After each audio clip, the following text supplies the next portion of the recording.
നമസ്കാരം.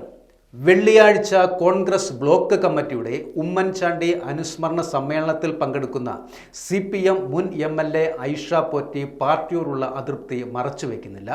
CPM പരിപാടികളിലും സർക്കാർ പരിപാടികളിലും കാണാറില്ലല്ലോ എന്ന ചോദ്യത്തിന് എന്നെ വിളിക്കാത്തിടത്ത് ഞാൻ പോകണോ, അങ്ങനെ പോകേണ്ട ആവശ്യം എനിക്കുണ്ടോ എന്നായിരുന്നു ഐഷ പോറ്റിയുടെ മറുപടി. പാർട്ടി പരിപാടികളിലും സർക്കാർ പരിപാടികളിലും നോട്ടീസിൽ പോലും തൻ്റെ പേര് വയ്ക്കാറില്ല എന്നും വെറുതെ കേട്ടറിഞ്ഞ പരിപാടികൾക്ക് പോകേണ്ട കാര്യം തനിക്കില്ല എന്നും ഐഷ പോറ്റി തുറന്നടിക്കുന്നു. ആരാണ് തന്നെ ഒഴിവാക്കുന്നതിന് പിന്നിലെന്ന് പറയുന്നില്ല എന്നും അവർ പറയുന്നു. കോൺഗ്രസിൽ ചേരുന്ന കാര്യമോ കൊട്ടാരക്കരയിൽ മത്സരിക്കുന്ന കാര്യമോ ഇപ്പോൾ തൻ്റെ മുന്നിലില്ല എന്നാണ് ചോദ്യത്തിന് മറുപടിയായി ഐഷ പോറ്റി പറയുന്നത്. കോൺഗ്രസ് പ്രവേശന വാർത്തകൾ താൻ നിഷേധിക്കുന്നില്ല എന്നതും വളരെ ശ്രദ്ധേയമാണ്. പാർട്ടിയുടെ ഇപ്പോഴത്തെ പോക്കിനോട് യോജിക്കുവാനാകില്ല എന്നും അവർ പറയുന്നു.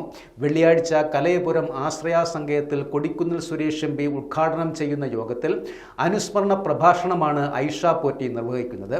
ചാണ്ടി ഉമ്മൻ MLAയും പരിപാടിയിൽ പങ്കെടുക്കുന്നുണ്ട്.